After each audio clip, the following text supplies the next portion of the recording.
I'm 28 years old, and I was diagnosed with multiple sclerosis 5 years ago. So I've experienced blindness 4 times, and hearing loss once, and excruciating pain, but none of that compared to the pain and devastation of looking at myself in the mirror with a black eye, being in the hospital with a concussion and a contusion because the man that I thought I was going to marry couldn't control his anger. I questioned God. I wanted to know why he allowed me to be connected to someone who could do that to me. But in my questioning, he reminded me of a prayer I prayed the night before the attack happened. I got on my knees in church and I asked God to show me if this was the person he wanted me to marry, because we were planning to get married. And the very next day, the attack happened.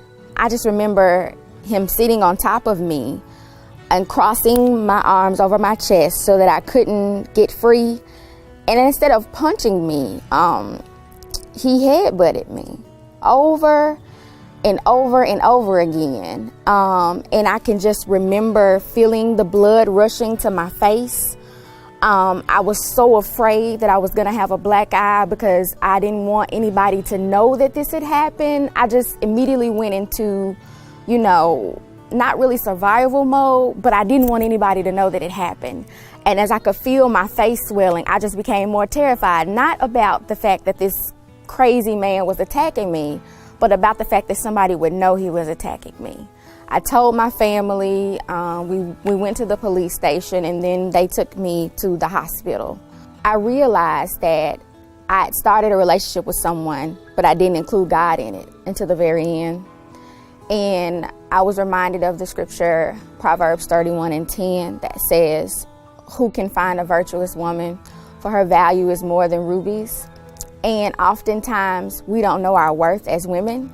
And so a man finds us before we find out who we are. I fell in love with someone before I knew who I was, before I knew what I was worth, before I knew my value, before I knew what was acceptable in a relationship. My family was very integral in me being able to leave. They were my help. We broke up, but part of me still wanted to try to make it work. It wasn't until I really, really, really gave it to God and prayed and fasted that I had the strength to leave. I really found myself in the months after we separated, because my life for 2 years was so intertwined with someone else who God didn't want me to be with. And so it was very difficult not to make the decision that the abuse was wrong, but to live my life without him in it. I lost everything in that relationship. I lost my job and my apartment. I was so sick, and I lost all of my friends. I was isolated. But the moment that I was able to make the decision to walk away, doors began to open up. I got my dream job. I got the apartment I always wanted. I began to travel, and I met new people, and my income increased.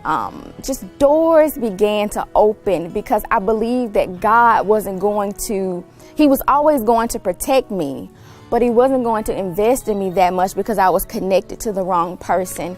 I think sometimes we don't realize that the people that we have in our life affects what will happen to us, what doors can be open. And so releasing him opened up doors for me that I never even imagined could be open. You are worth more than bruises. You are worth more than broken bones. God wants you to be happy and to be loved the way that he loves you, but you cannot receive that type of love until you let go of the counterfeit love that the enemy has tricked you into believing is real.